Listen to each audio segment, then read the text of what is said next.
They'll never know. They'll never know. They'll never know what that was. Hello, everyone. Hello. Hello. Hello. Welcome to The Mess We're In, the show where we try and save the world from mad people. The latest of which is... You've muted yourself, Graham. You muted yourself. How did I do that? The latest mad people being a lot of science fiction authors who think Terry Pratchett was a misogynist. It's such an odd argument, isn't it? I woke up this morning to find, just because I was out last night, to find all of this going on. The idea that you could sort of own posthumously somebody else's opinions. It's a very strange thing, isn't it? I mean, it is, and you cannot assume that he would have believed mad things. You can only assume that he would have believed sane things, like no men in women's sports and no men in women's prisons. You can assume, because we haven't had any evidence contrary to that he would not have supported those things. But all these people are saying, yes, he did support those things. He did support women getting raped in prison by men. You know, it is really odd, because the guy was obviously fiercely intelligent and extremely, extremely kind and thoughtful. So I mean, of course, he would have got the nuance in it, which other people seem to be lacking. And well, the thread, though, really puzzles me, because it's full of people arguing against pretty much their own position about, it's terrible that you support rigid gender roles. And I'm like, genuinely, you've totally got the wrong end of the stick there. Yeah. Mate. Yeah. And he was saying it's like being nice. And I found that so insulting. That, like, Graham, you put it so well. And it was like, he's not being nice to all of these people who are all the collateral damage, all the victims of this horrible ideology. It's just so stupid. Yeah. It's very strange. And it's interesting that they're so ignorant about what GC people actually believe. And it actually leads neatly onto our guest today, although she's not here yet. I forgot to say she's coming on. We're going to be speaking to Helen Joyce about her book. Very excited. I am so thrilled. I love the book. I wanted to have Helen Joyce on the show and meet her and talk to her about it since before the book even came out. I'm just over the moon. This is like the most exciting mess for me ever. Oh, great. Yes. Oh, it should be good then. It should be good. I mean, I'm interested in asking her about the attempts to suppress the book. Let's not talk about that quite yet. Because I was, back to the Terry Pratchett thing, and the real surprise at some of the extraordinary sort of charges against GC, shall we say? And a friend of mine is always sort of, he mentions the intellectual Turing test, which is so the Turing test is where you can fool, the computer can fool somebody that they're a human. And so the intellectual Turing test is one where can you adequately explain your opponent's position in such a way that somebody on the other side would believe that you actually were on their side. And it does seem to me that people should really do this when arguing against arguing against anything, but anything. Certainly arguing against the GC position. So should we just briefly explain the issue here? Terry Pratchett's daughter said something about, my father would not be GC. My father would be fully in support of medicalizing gender non-conforming children. That's cutting their dicks off. But that's the point, right? Exactly, but that is actually the point. That's not what she said, because what she said is my father would not have been GC, but without at all explaining what he wouldn't have been for or against. It's much easier just to say, oh, he wouldn't have. And then Neil, was his name Gaiman? Has joined in and said, yes, Terry was kind and nice, and he would have been against this nonsense. And I think that's when I'm thinking it would be really interesting to see what Neil Gaiman actually believed this nonsense was. Could he phrase it properly? Could he say this is the position, and this is what he would have been against, and this is why. Because I genuinely don't believe that this has been thought through at all. It's a knee-jerk reaction to something that, they think that this is the liberal good position to take, and so they're going to take it. And Neil Gaiman, of course, is an ex-Scientologist. He was raised as a Scientologist, and he was a poster boy for Scientology. As a child, he had a lot of media attention as like the young boy genius Scientologist.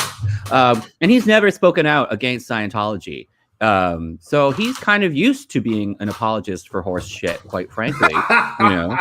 Yes, he's a horse shit apologist. Yes. Yeah. Well, I mean, another thing I think is also that I think the world's nerddom, like comics, animation, science fiction, are particularly susceptible to this fad. It's a bunch of people who, wish they were able to transcend the limitations of their humanity and write books about it and fantasize about it. And I just think that, there's also, I remember, when I was a big science fiction fan, there was obviously a lot of autistic people who were in there as well. And of course, we know that there's a huge crossover with autism and dysphoria and so on, so I just think that it's their audience. It's a kind of a, what do you call it? They're just breathing their own farts. And they're believing. Sorry, it's a disgusting. I shouldn't have put it that way. I was trying to think of another way of putting it. But they're all it's COVID times. We can all breathe our own farts. They're all high on their own farts, and there's no one to open a window and actually, get some air in. They're all just kind of dizzy from it.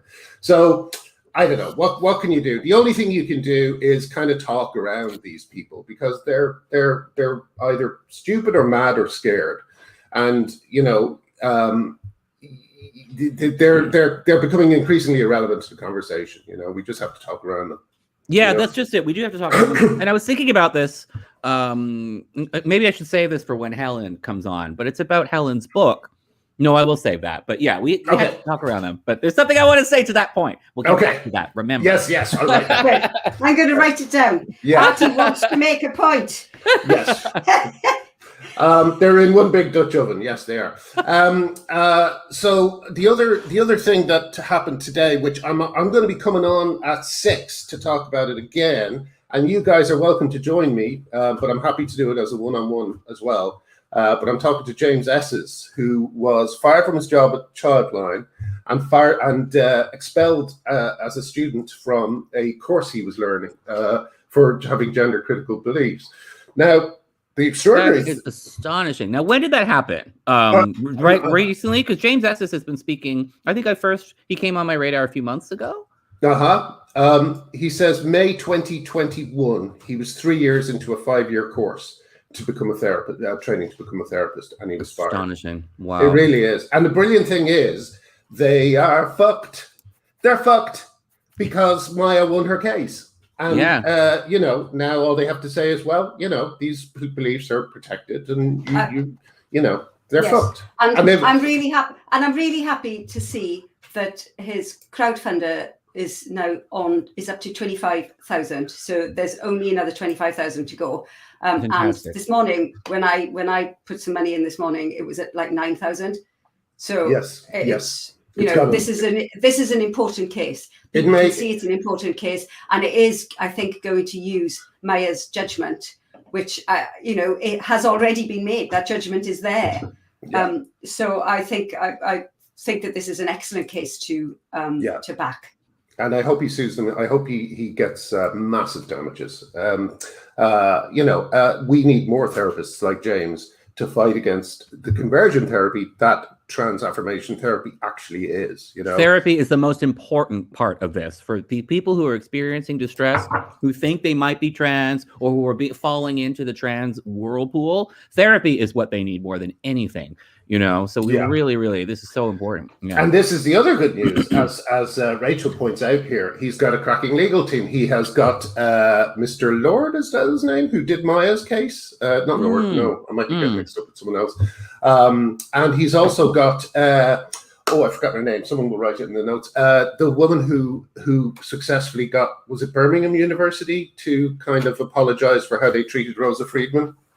Do you remember this? Like this was another big win, you know. Essex University. Essex University. Excuse me. Yes. So it's Daly and Reindorf. That's it. The team of Daly and Reindorf. Yeah, Peter Daly. Yeah. Yes. And who acted for Mayor, Alison Bailey, Raquel Rosario Sanchez, Katie Alcock, and others. Yeah. This is. I mean, this team is. Yeah, this is great. It's the dream team, and Reindorf and Daly is also the name of my detective novel series that's going to be coming out soon. Now, what else? What else can we talk about? Laurel Hubbard's coming up on Tuesday, I think. Oh my God. I thought it was tomorrow. Was it? Is it tomorrow? Okay. I mean, here's something I wanted to say. I almost did a kind of an individual video on this, but I noticed people saying it's kind of lose for us wherever Laurel Hubbard comes, right? Because if she doesn't come first, everyone will say, "Oh, you see, there's no problem. There's no problem with trans women." If she comes, that's the problem.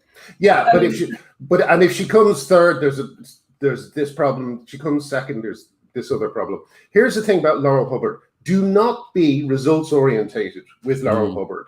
The problem is he is in there at all. That's the only problem. Doesn't matter where he comes. Doesn't matter where he comes. You know, he should be roundly booed as the chief he is wherever he ends up. Yeah, you know? no, I'm certainly not looking forward to like tedious arguments if he comes in second, being like, "See, that's going to be." I don't think I genuinely I don't think he will win because he is 43 and he's recently had a broken arm. I mean, what the hell is he doing there? I mean, what the hell is he doing there? He is not favourite.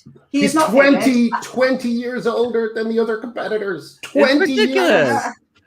You know what I saw today? Yes. I didn't even realize until last night, but there is a trans athlete performing on the Canadian, one of them sporty sports, like team sports, like soccer. It's soccer, yeah. Canadian. But it's a female, trans-identified female. She identifies as a man. She says she's a man, but she's playing on the women's team still. And nobody minds. They're like, well, of course. It's not like they're literally the other sex. What are you talking about? It's not like they're going to die if they get misgendered. And it's like, isn't that the opposite of what we're saying on the other side? You know? It's just mental. Everyone's just looking like, well. Sorry. Helen, I feel like you were going to say something as well about this. No, I was just thinking of some of the takes that I've seen. Yeah. You know, some of the some of the takes on Laurel Hubbard. I mean, they're quite astonishing. You know, talking about inclusion, and I'm like, the Olympics is the most elite competition in the world. Like in the scheme of things, nobody is included. I mean, because the people who are included, it's such a small percentage of the population. You might as well just say nobody is included in the Olympics. So to talk about inclusion as being the sort of one of the overriding factors in the Olympics, it's such a poor argument. It's such a poor argument. Exactly. But I've seen quite a lot of it. There's an old Kurt Vonnegut story about a truly equal society where people literally gymnasts have weights tied to their legs and arms so that they won't be able to jump as high as everyone else. I can't remember. It might be Welcome to the Monkey House. I'm not sure. But yeah, this kind of it must have something to do with the internet. It must have something. I think what's happened is that a bunch of kids, a lot of really thoughtful, sensitive kids have been online now since they were able to read. And you get so much unfairness and inequality and sadness pumped at you that you must feel that you suddenly, I would imagine you suddenly feel, well, all of this must be stopped. Everything must be stopped. And they think the only way to do that, I guess, is through this kind of fantasy world where things aren't what they are. Things are what they ought to be, if that makes sense, Yeah. It's like, you may have said this. You said something about this, didn't you, Artie? About the ought of this movement. It's not things. Can you explain a little bit about what you mean by that?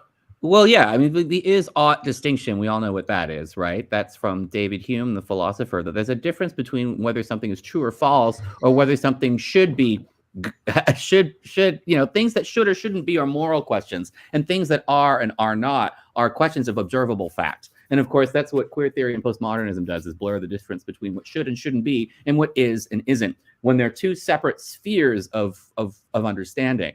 Shoulds and shouldn'ts are moral questions. Gravity isn't a should or shouldn't, whether gravity exists. It's just, it's an is or it isn't, right? If you jump off a balcony, it's not whether you should or shouldn't live. It's whether you're gonna or you're not gonna, and that kind of ties us back a little bit into these science fiction writers who seem to just literally not be living in the real world. It's like you don't have to be Ian Rankin to know that women in prison are a vulnerable minority. But apparently, if you're a science fiction writer, they don't even enter into your consciousness. They're not even on your. They're totally invisible. It's like a parallel world where they just don't see these groups of people. It's such a great point that they're just not seeing all the victims of all of this and only seeing these. And it's always the men. It's not the female to male trans people necessarily who are even on their minds. It's the male to females. Well, the funny thing. Sorry, it's just. I just saw somebody talking about James Esses, crowdfunder, saying, well, most GC accounts are socks, so don't expect them to get their credit cards out anytime soon. And you're like, how much money has been raised? This is such a statement of what they want things to be, not what things are actually. It's genuinely shocking to see somebody write that down when as Helen Joyce sort of put it in her book, we raised over £60,000 for Mayor Forstetter in a day, and the average contribution was 27 quid. So this idea that we're all just socks with no credit cards, and it's such self-evident nonsense. It's some expensive socks. That's what we should call ourselves. Expensive socks. Yeah. Well, like I had my crowdfunder to deal with Stephanie Hayden, which is still ongoing, and I'll be posting updates about that at some point. We raised 30,000 in 5 days, and I'm nowhere near as big as my, Hayden is nothing like as important as what Maya went through, but it just shows that they're, it's not so much that these are socks, is that real people have been vilified so much that they can't use their real accounts. Yes. That's what's happening. If you want to see how real the GC movement is, just check out the crowdfunders. That's all you have to do. Because it shows you that this invisible, the invisible majority, the silent majority that's being cowed into, not cowed, but is being bullied into not being able to speak up because they could be fired or lose things that are very important. Exactly. But they're speaking with their wallets. But here's someone who hasn't been cowed by any of this. Helen Joyce is here, so shall I bring her right in? Yes. Everyone's so excited, Helen. Oh, Helen! So excited. Hey, Helen. You've got them. In a state, Helen. I don't think they've ever been as excited to speak to someone. How are you doing? Yes. I'm fine. I'm talking to people all the time, but this one's fun. So another Helen. One of the many other Helens. Well, what's exciting about being on this show is that it's not introductory. I think a lot of interviews that you've done are probably introducing people to the topic, whereas we're a little bit advanced. Oh, God. Do I have to go off and learn stuff? Don't say that. But there's something quite interesting about just to tie into what we were just talking about. There's something quite interesting about the idea that there are lots of Helens. Because somebody the other day was saying, oh, they're all called Helen. But this is not a coincidence, is it? It's because Helen was a popular name to give to sort of girls back in the sort of mid to late 60s, early 70s. And it is, women who are now older and are sort of more established, more insulated from attacks and being sort of cancelled. So that's why there are lots of women called Helen who are able to speak out. It is not a coincidence at all. I think it's a bit of a coincidence because there's probably about 10 names of that vintage, and for some reason it's Helen. Ooh, look, matching mugs. Oh yeah, I got that one too. Molly did that. I've got that one too somewhere. Oh yeah, here it is. Look, it's a bit in worse wear because there's coffee stains all over. Oh, well. So Helen, how's it going? How's it going in general? Are you happy with the reception? Are you happy with the sales?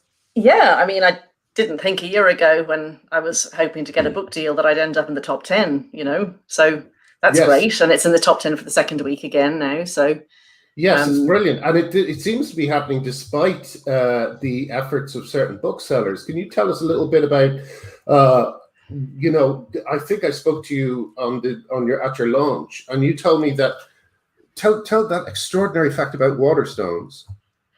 So I don't really have an extraordinary fact about Waterstones exactly, just that they really seem to have only ordered one per bookstore. Well, that's it. I mean, I think 300 copies or something. I think they ordered more. They have ordered more since then. That was the sort of upfront amount. And I mean, I suppose from their point of view, how are they going to know whether this is going to sell or not? I mean, to step back a bit, any book nowadays sells mostly online. Right. So the point of having it in the bookstore is really for people to do impulse purchases and just to give it a sort of a cred that it's almost like advertising as much as anything else. Like anyone who knows about this topic will buy the book if they want to read it, and as soon as they can afford it. They don't need to be told about it. They don't need to get it from Waterstones.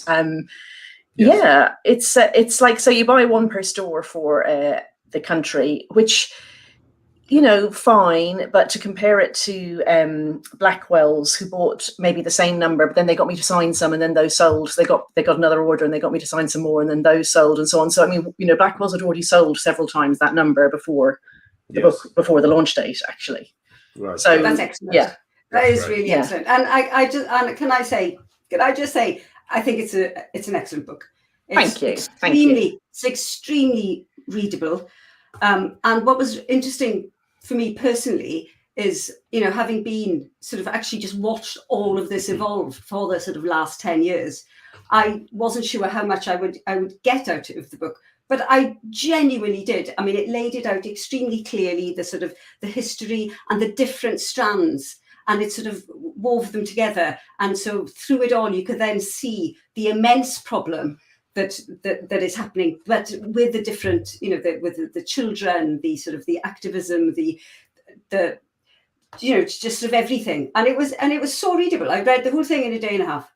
Oh, that's nice to hear. I mean, it was intended for people mostly who weren't specialists. I mean, the idea and the pitch in the first place was that somebody who has gone, what the hell is happening? What's going on? Why do I see a male person in the female category in the Olympics? Why do my kids keep coming home from school and telling me in this self-important voice that such and such is now non-binary, or that there are infinitely many genders, or that you get the idea from what you're hearing around the place that now you're meant to define the sexes according to stereotypes. And this happens often enough where you see Maya Forstatter's case, or you hear something about puberty blockers and Keira Bell, and this is all just happening over here in your peripheral vision, and you don't have time to focus on it. And then you see, okay, there's a book, I can read this, and I can find out what is going on. What is this thing? So that was the aim of it. It wasn't intended to be like a history of the GC movement or a feminist tract or any of those things. It was meant to be an answer to that person in one place, what they needed to know. What it looked a lot like, I see a parallel with Richard Dawkins's The God Delusion. There was all of this discussion going on about atheism and theology in the early to mid 2000s. And then The God Delusion came out, and it was just like laying it all out from beginning to end for an outsider, so to speak. And it was an argument sort of for the non-existence of God.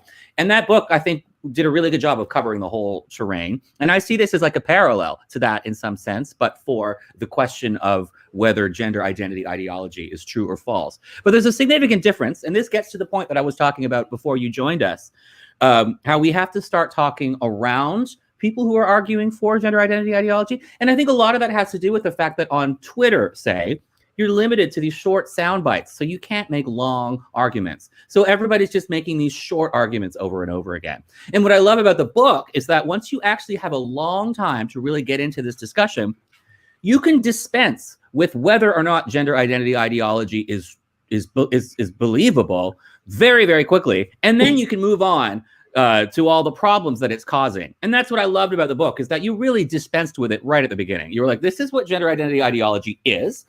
This is what self-identification is. This is the history of what transgender ideology is. It's obviously patently nonsense. And then we can move on to criticizing all the problems with it. I do hope you're wrong in one way, though, at the analogy with the God delusion, which was obviously an incredibly popular book and a very successful book. But where the hell has the atheism movement gone? It's as if that movement and that book never happened, you know? Well, I kind of feel like it's like that it succeeded. Like here in North America. Well, in North America, it used to be so hard to call yourself an atheist, and nobody did. And now I see a tangible difference. People say explicitly that they're atheists, you know? Yeah, I mean, you don't need to tell me or Glinner that, you know, at all. I mean, you know, we're well aware of what this is like. But the thing that I think is really noticeable is the way that people who used to call themselves atheists or skeptics, you know, they've been replaced by people who are the worst gender identity ideologues going. Oh, yeah. So I really hope that doesn't happen here, that we don't end up, you know, in 15 years' time that we've got some tin pot, potty, you know, crazy 180 degrees group. Yeah. Like, the opposite of us and still calling themselves the same name. Well, it's funny, isn't it? It's funny, isn't it? Because I mean, you could almost say that the atheist movement kind of argued itself out of relevance, because it's argued itself from one religion into another. You know, you know, skeptics as well. Like the Skeptics Society in the UK has been absolutely disgraceful on this. In the US as well. Yeah. They've just. What do you put that down to? What do you put that kind of complete capture down to? I mean, it's always just one step at a time, really, isn't it? And you'd kind of need to have been there to watch it on the sidelines. I don't know if you've seen a book that's coming out very soon, The World is Flat by Simon Edge. Yes. We're hoping to have Simon on soon. Yeah, so that's a really good, like, it's a parody and it's a comedy, but it's also a serious analogy for how, you know, a nice, well-meaning, single issue campaign group can end up over the years becoming something else step by step, and it's frighteningly plausible. So I mean, why would people switch to this? I mean, there was a mood sweeping through the world, wasn't there? You know, there were people coming out of colleges saying, you know, decolonize, you know, and all of it has some good in it and sounds very plausible. I mean, absolutely. If somebody says to me, you know, like, Black Lives Matter, I mean, the idea that I'd say no, they don't, that's crazy, you know. And so you accept all these things, like, you know, trans rights or human rights sounds fine, completely fine. You go along with all of these things for quite a long time. And in the meantime, those people have institutionalized themselves. They've got themselves into positions, you know, they've settled into NGOs, governments, they're in HR departments and so on. And only belatedly do you realize that they're saying a very specific set of policies, and not just general, let's not be racists, let's not be sexists, whatever. They actually believe things. And the longer you look, the more you realize that A, they're authoritarian, and B, that you think that their policies are bad policies, and C, that you're not now allowed to say anything about it. And, you know, D, here we are. I wonder how much. Sorry, go ahead, Helen. Sorry, I thought actually, you know, sort of along the same lines. I thought the point was about, you know, America, and we've made this point. America is very different to the UK, and their history. You know, the history of racism that they have there. It's very different to the history that we have here, and a lot of their thinking, I think, has evolved from that. You know, from that history. Which, you know, and it just doesn't translate the same idea as the, you know, or the religious right. We you know, that doesn't translate to UK politics either. Yeah. And I think it's even more than just saying it doesn't translate.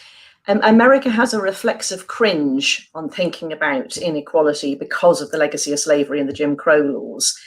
That means that it, you know, anything that comes along and looks even halfway similar, they can't analyze it. They can't think about it. They can't say it's different. That, you know, it has to fit into that mold. And if you look at, you know, racial differences, which are meaningless, they're just superficial things that, you know, you have to be racist to think they matter.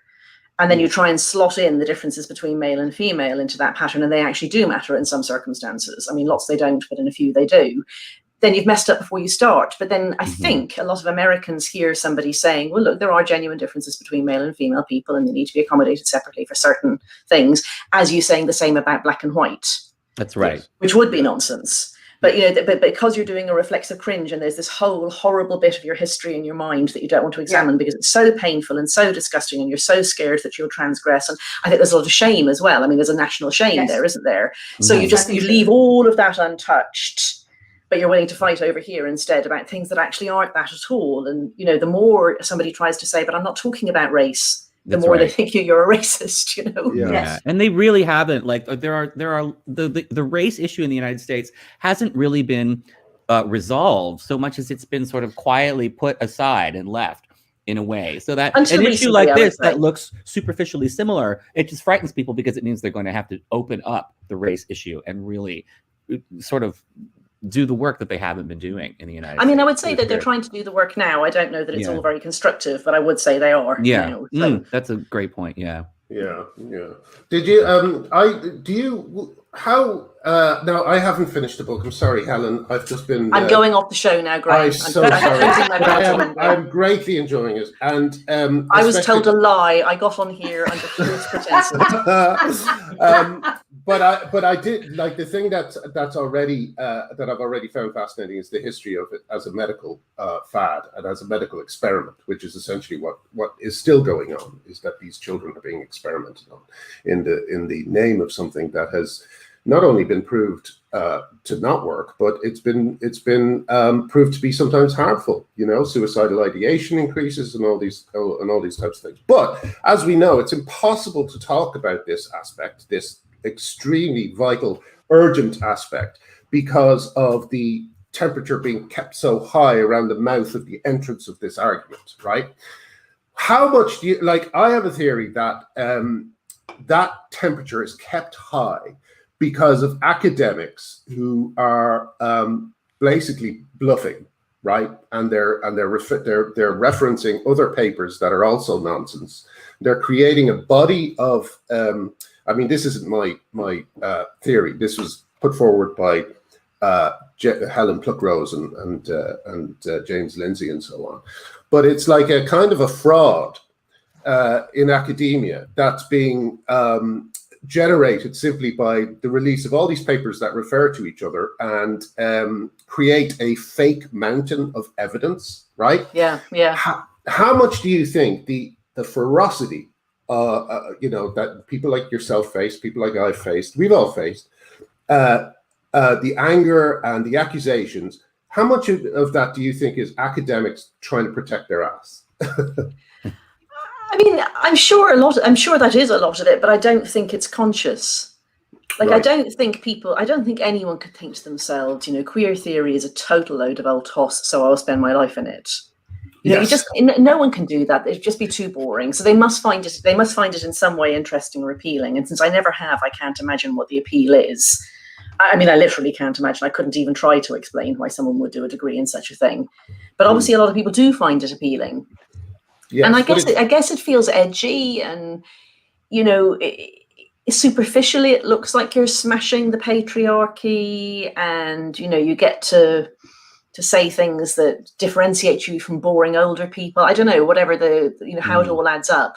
But before you know it, you're in a groupthink situation, and it all looks plausible to you because everybody's citing everybody that you know, and now you're part of that group. And then if ever you have a doubt, that doubt has to be squashed. Like I've got very interested in this way that people move away from ideas or bits of their thought process that they don't dare to go near. Like there's almost like a warning sign. They get a bit uncomfortable and they realize that they shouldn't go there, So if you ever go there, if you ever stop and say, what the hell does Judith Butler mean by this bit, which says like the opposite of this other bit that she says, like if that ever comes to the front of your mind, you just think, oh, well, I must be stupid. Yes, it must be my fault. I must be the one who's wrong. And you move away from that bit and don't come back to it maybe for years. Yeah. I did a PhD in mathematics. I spent 4 years doing my undergraduate, then a year in Cambridge doing masters, then 3 years doing PhD, then a year doing a postdoc, and then 2 years doing another postdoc. And that was 11 years. And then I dropped out. Yeah. And honestly, the feeling of, having wasted what was probably about a seventh to an eighth of my life. I mean, I didn't waste it. It was great. And I got a qualification that I never used. But anyway, so leaving these things after a long time in them must be very hard, like to actually face up. Like Megan Murphy says this, she says that because she did one of these degrees and she believed all of it and she wrote those papers and everything. Yes, and then, yes. you know, there's not that many people who can do that and then come out and say, God, that was just a total load of old toss, you know? No, the sunk cost is terrible. Yeah, the sunk cost, exactly. Yeah. Exactly. So, you know, you're in now, I mean, and you But know how to do it as well. I don't know. I mean, I know what you mean. I think you're right, but I do think there's certain people, like for instance, those academics who run witch hunts against their fellow academics, and it seems to me that they're like Alison Phipps, is that her name? Who took a photograph of Lego sculptures her students had made that represented their gender. You know, like it seems to me that people like that, you know, they possibly know what they're doing is not. I mean, I don't feel at all capable of speculating about any individual, but I think, again, if you look at, and I don't often, and mostly they have me blocked, but if you ever look at the Twitter feed of people like this and you look at the answers, there's loads of people underneath saying, great work, that looks really interesting, I'll try that with my students, wow, looking forward to reading that, you know? So, you know, so they've got their own self-reinforcing group telling them that what they're doing is interesting. Yes. And you know, that's how it must look to them. And then we're, you know, they can see that, of course, we've got that. Like, I mean, they can see that we're chatting and, you know, people are telling me my book is good, and I'm saying that the thing that you did was good, and I like this, and so they can see that we're this, you know, mutually reinforcing group, and maybe can't see that about themselves, and then, you know, maybe we're making the same error. Like we look at them and think they're in bad faith, or they know perfectly well what they're doing. I don't think so. There certainly are some nasty people. There's no doubt about that. I mean, this is an area that you can come into where you have license to be extremely disgusting rude. It's a lot like License Scientology. for misogyny. Yeah. I mean, there's a massive license for misogyny in it. There is absolutely no question. You know, we've seen it over and over and over again, and not just license to be misogynistic, but to get lauded for it, you know, just praised and retweeted and liked and it's just, for some people, I think it's just too much, and it's just great, and it makes them feel good.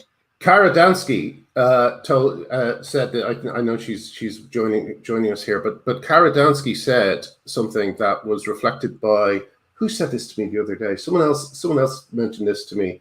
But Kara Dansky had a friend who literally stuck their fingers in their ear, so she couldn't hear what Cara was saying. And I spoke to another friend who said that they had a dinner party with a gay guy, and he did the same thing. He literally stuck his fingers in his ears. That is a lot like Scientology too. Scientologists have this thing where if they hear something that contradicts their Scientological beliefs, they just tell themselves, "I'll sort it out later." Obviously, you know, if they have a doubt, they think there's obviously already an answer to this doubt, and it's in my group. So I can find it later with them. So you can tell a Scientologist point blank, you can give them a rock solid argument for why Xenu is nonsense or something. And they'll just look at you and be like, that all sounds great, but I know that it's wrong. And I'll just ask the Church of Scientology what the answer is later. Yeah, so there's two things that come to mind listening to that. And one is the famous saying, you can't argue a man out of a position he didn't argue himself into. That's so true. And then the other thing is I'm reading the book by Jonathan Rauch, The Constitution of Knowledge at the moment. It's a new book out about like a defense of liberal science, of free speech and so on. It's great. And Jonathan's Gaiman, who worked at The Economist in the 1990s for a while, and he was just with us for a few years as a fellow. And in that period, he wrote our first cover endorsing gay marriage, which I think, from memory, 1992, something like that. So really early, like loads before most of the rest of the press. And he did a guest. Yeah, he did a guest leader for us. He's an American think tank world now, you know, in 2015 after. America did pass it. So anyway, in it, he says that, you know, he spent 20 years of his life campaigning for equal rights for gay people, in particular for gay marriage. And the moment he knew that they would win was when he was talking on a talk show host. And, you know, as always, as a million times, he put forward his arguments, and then people call in to say, what a pervert, and this will destroy the family. And, they'll be raping children or whatever the hell. And the person rang in and said, your guest is the most dangerous man in America because he makes it all sound so reasonable. So, you know, if somebody doesn't agree with you, you can be as reasonable as you like, but they won't agree with you. Mm-hmm. So we're not talking to people like that. I mean, if somebody's really sure that all of this is bigotry, the more you try to persuade them, the more sure they are it's bigotry, because it's like the devil is tempting them or something. Mm-hmm. So actually, you're talking to be watched. You're talking to be watched by people who are not necessarily sure. Spectators. You want the spectators to see that person is crazy and is or at least to think, I was told that person was a bigot, but, you know, I gather she's an atheist. You know, she sounds very pro-gay marriage, and she's she said sensible things about racism. I'm not really very sure this characterization of her is right. I'd better go look more.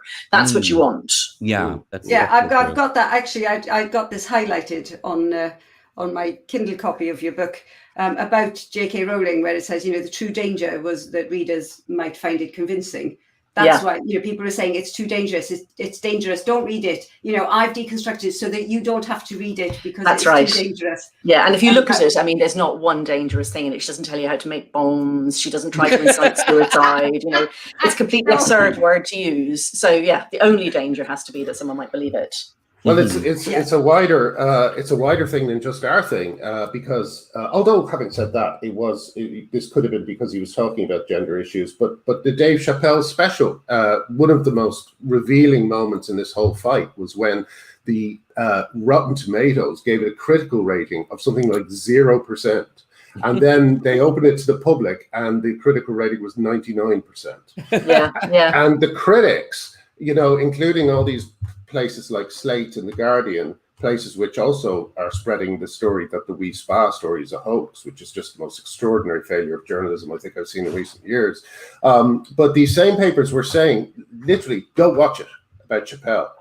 Don't watch it, They are frightened of people realizing how. See, I think they don't like it. I think that they've had their tastes warped by years of being inside this bubble. I don't think they're saying this stuff is great. Let's make sure those people don't watch it. They're saying this is disgusting. I really think so. I think they've taught themselves to feel like that. I mean, can I give you another example? There's a woman called Carole, and I forget her surname. It might be Hooven, who's just written a book about testosterone. So it's really about sex difference. Oh yes, I hear it's very good. Yeah. Yes. I'm dying to read it. It's on next on my list after Jonathan Rauch. So she is at, I think, Harvard Medical School. But anyway, somebody from Harvard Medical School tweeted yesterday about something that Carole had said, which was the most anodyne thing about sex differences. Yes. And said, this is endangering our trans, youth, and the usual you can imagine. And so she obviously thinks this is going to help in some way because she doesn't have to tweet. She doesn't have to do anything. And all the answers are, I see no transphobia in this. This is ridiculous. What are you saying? You're an intolerant person.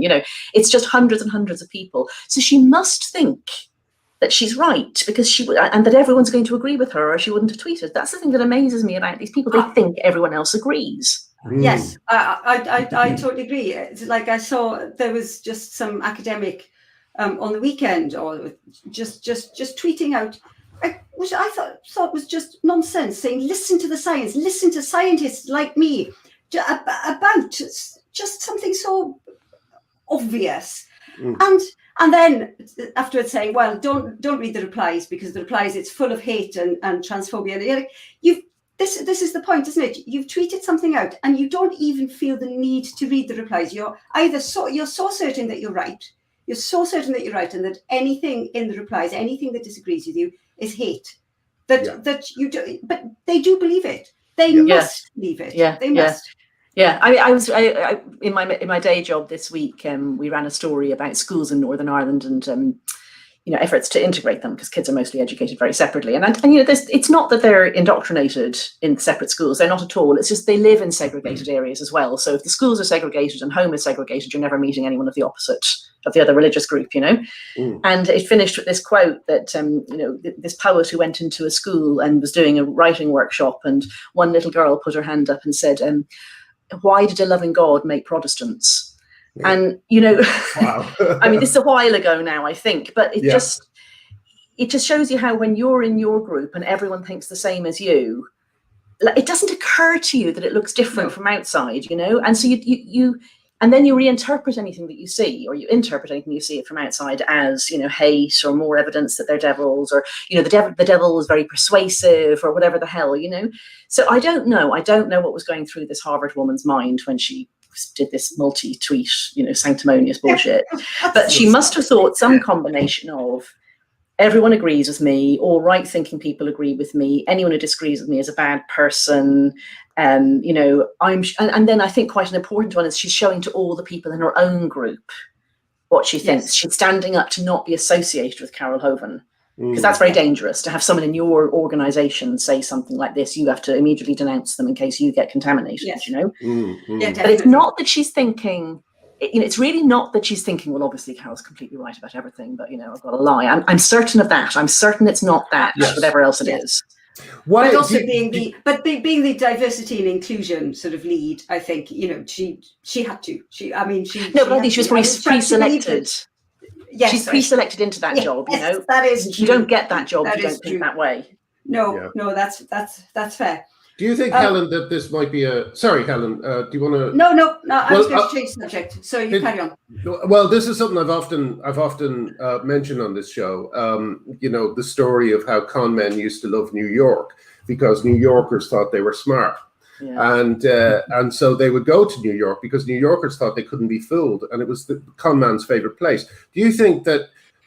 why do you think that this has so entranced people who you would think are smart? Why is it entranced the academia, the media?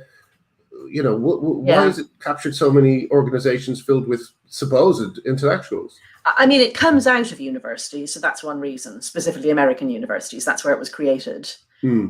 So they're patient zero, so obviously it's infected them first, and the infection has gone furthest. And then, most young journalists now are graduates, and they're mostly graduates in the sort of subjects where you're taught this sort of stuff. And most of us believe what we're taught by the people that we trust. I mean, you pay, $100,000 for an American education. You don't think to yourself, God, this is toss, do you? So, and also it's part of belonging. Like, it's quite obvious now that it's hard to get a job, impossible, I would say, to get a job in most multinational firms, in the media and so on, if you don't make it clear in your interview that your interest is social justice. And they mean a very specific definition of social justice too. I mean, I've even looked at there's guidelines for how you apply to some American universities that are online, and you can see the form that they have to fill in, and it seriously asks, what are your social justice activities, and you have to list them. And the grades don't give you anything for saying what I care about is, poor white boys, or what I'm interested in is, kids who've fallen behind, while their mum is sick or something. It has to be about race, sex, sexuality, and gender. It really has to be, and mostly about race and gender stuff. Yeah. So you just don't get marks. You just don't get even to get interviewed if you don't say that stuff. So there's a very strong conformity thing there, and whether people do it cynically or not, they end up in institutions where everybody thinks like this and everybody does the same. And there's nobody saying, tough love or like anything really outside the thing. But there's also nobody just saying, I think white boys sometimes have a hard time too, or quite minor things like that. Yeah. So it came out of universities. There's groupthink within them. And then there is, and I wish I could remember where I'd seen it. I'm going to have to look it up now. But there is evidence that better educated people are actually easier to fool, not harder. Yes, that's what I was going to get. Yeah. But there's actually proof of that. And maybe because they think they're smart, but also because they don't like, whatever the sayings are, things like see through a brick wall in time, or they know how many beans make 5, or that sort of non-book smart thing. They've forgotten about that, and they've got used to being taught counterintuitive things. And some counterintuitive things are true, like quantum mechanics, totally counterintuitive.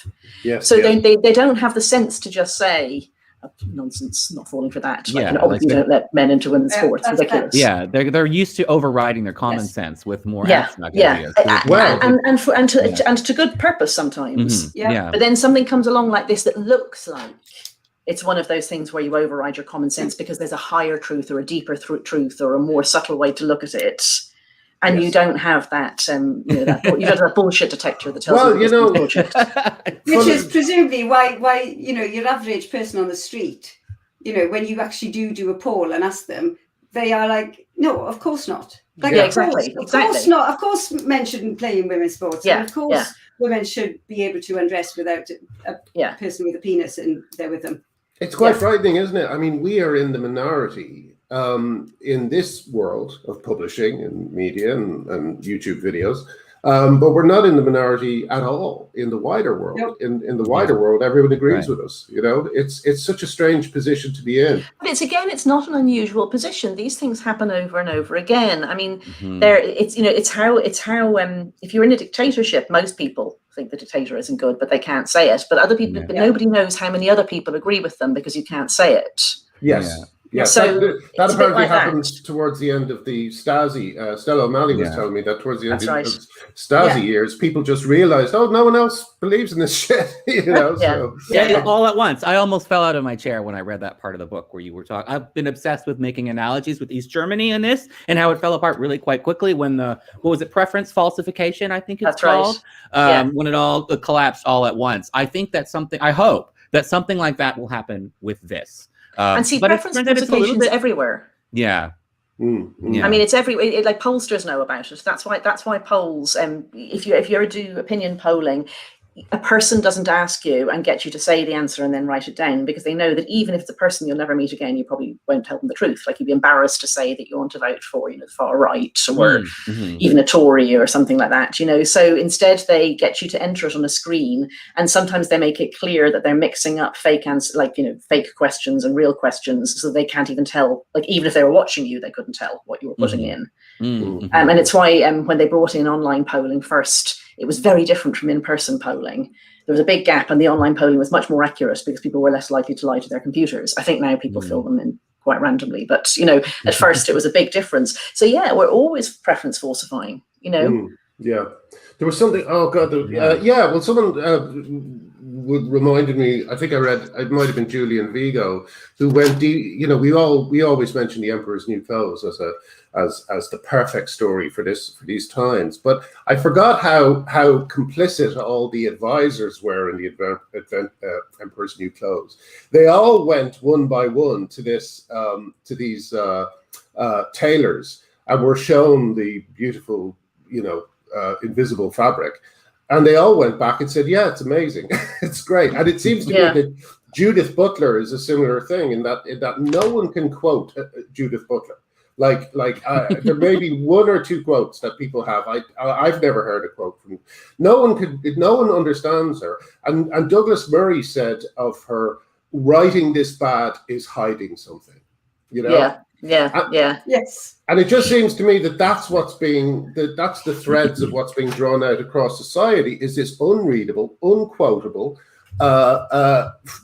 academic who speaks in a language that is only of interest to her and one or two other people. Some people say they find it profound. I mean, I'm just fascinated by the thought of getting inside somebody's head like this. Do you remember when Judith Butler wrote a guest article, I think, for New Statesman, maybe 18 months ago? I could have the details that wrong. It might not be New Statesman, but I think it was.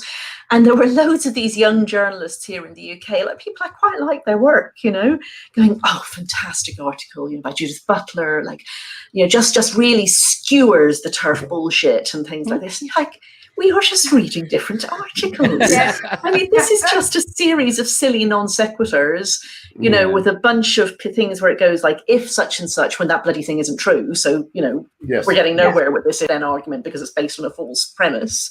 And just you think, wow, what are you seeing? I'd love to know. Yeah, it's like, are they going into a trance? It's like, again, with the Scientologists, I always like to compare with them too. They read Dianetics, which literally does not make any sense. But it's like they go into a trance with all the fancy words, and it's like they're just riding on a riff of feeling good while they're reading sentences that sound pretty, but they're not digesting actual knowledge. Do you know what I think is the big characteristic that all these people share, which is I think they've got endless capacity for boredom. I cannot read more than about a half a page of this stuff because I'm too bored, and then I think to myself, if I'm lucky, I'll live 80-something years, and I've just spent 30 seconds of it on this. Yeah. Exactly. But when I was younger, I have to say, when I was younger, if somebody would send me an article, at the beginning, say, of the internet, people would send me an article, and I'd read it.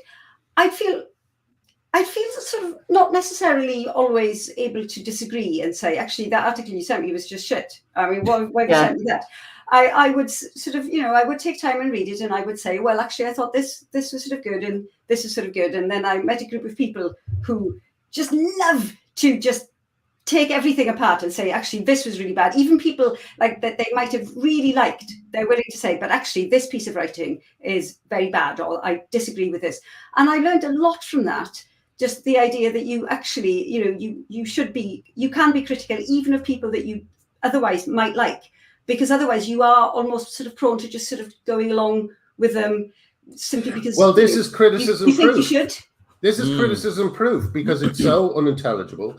It's so incoherent. Yes. The rules change all the time. The only people who can kind of who enjoy this stuff and who think that it's actually, I mean, I've seen GC people called anti-intellectual, which is hilarious. But like, because for me, this is like a faux intellectualism, you know. And the only people who seem to enjoy it are those who can, like, to use the phrase from Game of Thrones, climb chaos like it's a ladder. You know, this is you know, political players are able to use these incoherent rules to get ahead because they know how to navigate them. No one else does because it's so incoherent. But people, you know, people like Owen Jones, they can because they know the rules, you know. Yeah, that's true. I mean, I just don't know why they bother. I really don't. Like, that's, you know, I always used to think, like, it'd be so interesting to be able to be inside someone's head. Like, when I was little, I was obsessed with this idea, like, what would it be like to just be somebody different? Everything look different? Would you see red differently? Would you like different foods? You know, those sorts of things. And I'm back to thinking that all the time. Like, you know, how are you writing this? Like, how does this not occur to you? Like, the strongest one I had recently was an editorial in the LA Times about the wee spa incident, which, by the way, we have no definite evidence of whether that actual incident happened, but the law says that it's fine. That's the point. So all these people who were arguing that it was a setup, that it was a right-wing setup, or that it was a turf setup or something, they're having to say it would, of course, have been completely fine if some trans woman was in there and waving her willy around the place. But anyway, the fact that there was obviously there really wasn't one and they were pretending. Yeah, so, we're calling it Schrodinger's Wang. There you go. So this LA Times editorial very graciously said that women should be given a bit of time to get used to this. That it might be a bit hard for them, you know, and that, you know, some of us aren't quite as enlightened as other ones, and so, you know, we should be gently led. And then there was this wonderful expression in it, which was genitals that appear to be male or that seem male or something like that. And you think, like, they look male because they are male. Like, how did you write that?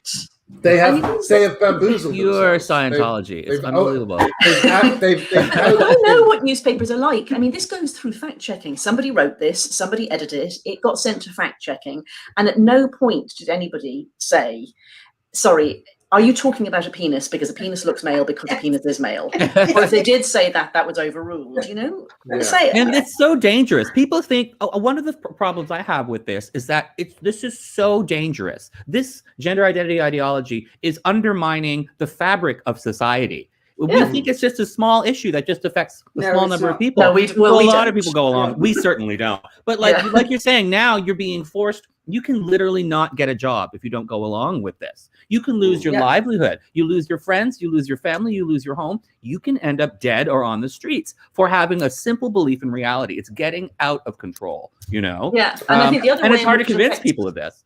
Yeah, and the other way it affects everybody is that it literally affects everybody because it's a statement about what humanity is. Yeah. Like, it's not a statement about what trans people are, it's a statement about what all people are. That's right. So, you know, we have gender identities. Yes, exactly. And what you can see and what can override what people see. So that if I suddenly decide to state that I am a man, you guys all have to see me as a man. You know, and not just say that you see me as a man, like actually see me as a man. Like, you see all these, you know, various trans people, like the young TikTok type, saying things like, you know, I know when they're just putting it on. I know when they're just using my pronouns and they don't think of me really as a woman or something. You know, so God, it's real great. 1984 stuff. It really is just as scary as, you know, any other fascist dictatorship. This is how it begins, right? And it's also so harmful to those people. Like, you know, we were just talking about the Chris Chan story, a horrific story that just kind of popped up yesterday about a young man, trans-identified, who raped his mother, you know, and he's being told, like the people who are saying, oh, he raped his mother, are being corrected. They're being told, no, she raped his mother. You know, it's just extraordinary. And these people are being told, even after he did this to his mother, he's still being told he's a woman by strangers online. But the thing is that you see, you have to think of it from their point of view, from their logic. If what makes you a woman is what you say, then that's correct. This person still is a woman. You know, sure. There's no standard at which you can get to a point and say, oh no, okay, that person has overstepped the mark. So I see their logic. I mean, it's the premise that's wrong. Yeah. When I started to talk about this first, people, they always do this thing of, when you bring up these edge cases, like you shouldn't have to say that women in prison don't get raped. You should be able to say that they should have some dignity and privacy. We shouldn't have to go to the rape but anyway, so you go to the worst case scenario and you say, look, somebody will get raped. And you say you're painting all trans women as rapists. Yeah. And what I would say to them is, no, this is like a mathematical proof, which is of the type that's called reductio ad absurdum, which means, reduce it to the absurdity. So you start with a premise, you argue yourself forward, you reach a point that's ridiculous, and then you say my premise was wrong. That's the bit they're leaving out. So if you can have, and I mean, again, we don't know the facts about Chris Chan. I'd never heard of this person before, so I'm not speculating about them. But the story as circulated, is the one that people are commenting on. So I think we can comment on that. So the story as circulated is that this man who identifies as a woman has repeatedly raped his demented mother, and people are complaining about calling him. Some people are saying, well, I'm not calling this person a woman, they're a rapist. And other people are saying, but she's still a woman. That's the point at which those people should be saying, maybe this person was never a woman. Like they should be going back to the premise. That's the bit they're not doing. Yeah, absolutely.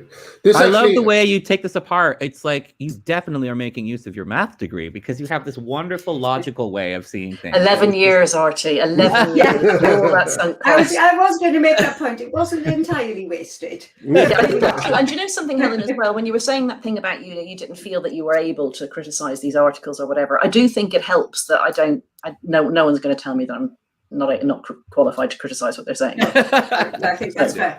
They can just stuff off, Helen, we've just hit an hour, so I'd like to finish just by asking, you obviously have been following this for a number of years, just as we all have, and you've written this book, you've gone deeper into it than most. Do you think things are turning around? Everyone wants to ask that, don't they? And I think sort of yes, but I think in the way that a tanker turns around.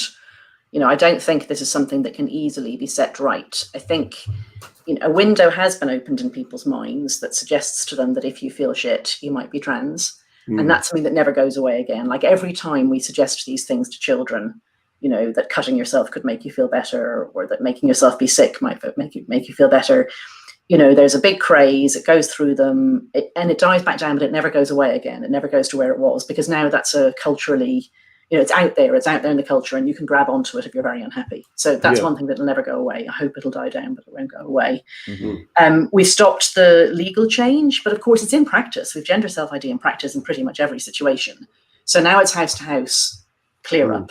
Going through every organization, having to take a whole load more legal cases, a lot of women having to put their jobs on the line by saying, no, I'm not okay with your policies on this, and have big arguments, years and years of work there. A lot of people are just hoping that we'll not notice that has to be done. And then just to get back to where we were, that's the depressing thing. Like all of women's activism now mopped up by having to get back to where we were in about 1970. So true. So much time wasted as well. Things that we could have been doing.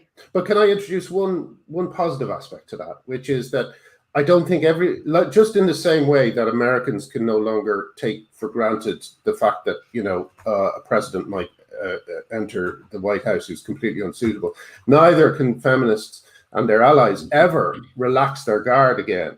I know what you mean. Because we know now how ambitious the push to take women's rights can be.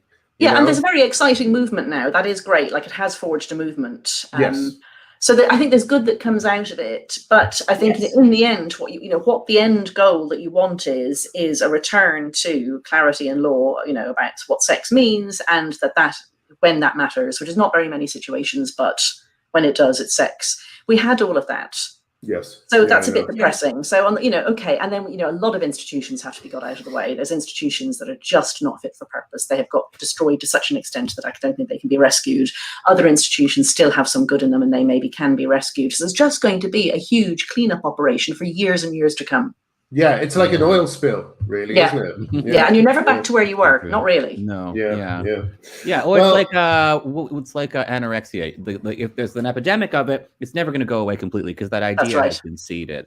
But I have a question for you. The book has not come out on this side of the pond yet. What is the release date? And do you anticipate more reviews coming out when the release date? So I should have checked before I came on. It is early-ish September. From memory, something like September 9th. It gets released, but I will tweet out the actual date, and it's the same date again from memory in the US, Canada, Australia, etc. You may not be astonished to discover that I was not able to find a publisher in the US to buy the book. So wow. Amazing. So my own publisher has partnered up with a distributor, which is not an unusual thing to do, but it would be an unusual thing to do for a top 10 book. Like that is, yeah. And even now, there hasn't been a publisher saying, "Look how big of a hit this is." I mean, it's only been out 2 weeks, so I'm not saying that couldn't happen, but anyway, it's being released. The English edition is going on sale in the US in early-ish September. They're, the publicists, they're very good. The people that we're working with, they are talking to all sorts of organizations, media organizations and so on. I've got some really big podcasts coming up, really big ones. Thank you, Helen. I meant big ones on that side of the pond. I didn't mean a comparison with the ones over here. I meant American ones. Okay. Oh no. Yeah, I'm in Canada. I'm doing Megan Murphy as well, of course. I've done it before. So are you doing Joe Rogan? Are you doing Joe Rogan? I haven't been invited to do Joe Rogan. Did you know you can't reach out to Joe Rogan's people? Like they reach out to you. Yes. Like Abigail Schreier told me that after she went on, she was just inundated with people emailing and saying, "Can you get me on Joe Rogan?" She was like, I don't know how I got on Joe Rogan, frankly. Well, next time we'll all smoke a joint and that'll get you on. He didn't do any of that. He didn't do any of that with Abigail. He was very buttoned up. Oh, did he? Oh, well, it was an important one. Good for him. Good for him. No, I think I think he fits himself to you, and she's quite a proper, serious person. So he accommodated himself to that. And something I've heard from Stella O'Malley about something Stella O'Malley feels both about Abigail's book and your book is that even people who have been steeped in this stuff find it, Stella found it an absolute tour de force. So, congratulations again. Thank you. Well done for taking it head on, even to the extent of calling the book trans, which I was so impressed by. Only way to do it. Yeah, absolutely. Yes, absolutely. And best of luck. Don't let them grind you down. It's going to be tough and all that sort of stuff. But there's so many different people. I love the campaign to get your book sent to MPs. I hope people keep doing that. And that's gone so well. I think we will have some ceremonial burnings, I think, from some of those MPs. But what? As J.K. Rowling says, so sorry my book gets burned. The money disappears from my bank account. Copy, I lose a tooth. But there is a difference here in that these people would really benefit from reading it.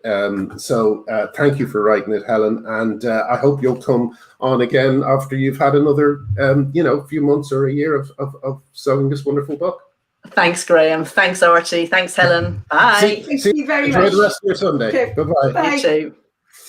Okay, that was lovely. Yes, were you happy? That was so lovely. So I had so many other things that I could have talked about. And it was so lovely. Absolutely fantastic. I am so thrilled that book exists. It's like the definitive. It is the book that you give to someone. They're arguing with you about this. You're just like, no, one moment. Yeah. Here you go. Yes. No, absolutely. And it's such a difficult, it's just so hard to organize one's thoughts about this topic because it's just bottomless. It's just vast. And I love the way she put it together, Yeah, me too. Definitely. Yeah. I think I think I've said this before, but it's such a scattered conversation. People sometimes don't make the connections between women's sports and women in prison and all this sort of thing. So it's great to have these books that do it for people. I think it'll help people order their thinking a lot more around this. Yeah. And it takes the conversation forward instead of just constantly starting at the, these little tweets where we're all arguing at the beginning of the discussion. She just dispenses with it right away and then moves on, And it's like trusting in your reader, giving some faith that your reader will come along with you if you dispense with the bullshit right at the beginning and then move forward from there. Trusting that you're gonna have a discussion with the reader as though we both agree that trans is that this is a nonsense ideology, and then just move forward for the rest of the book from there. It's wonderful. Yeah. Listen, are either of you gonna join me with James later on? You're welcome to. I didn't want to do it have you feel left out or anything. But I'll be speaking to him at 6 if you'd like to jump in.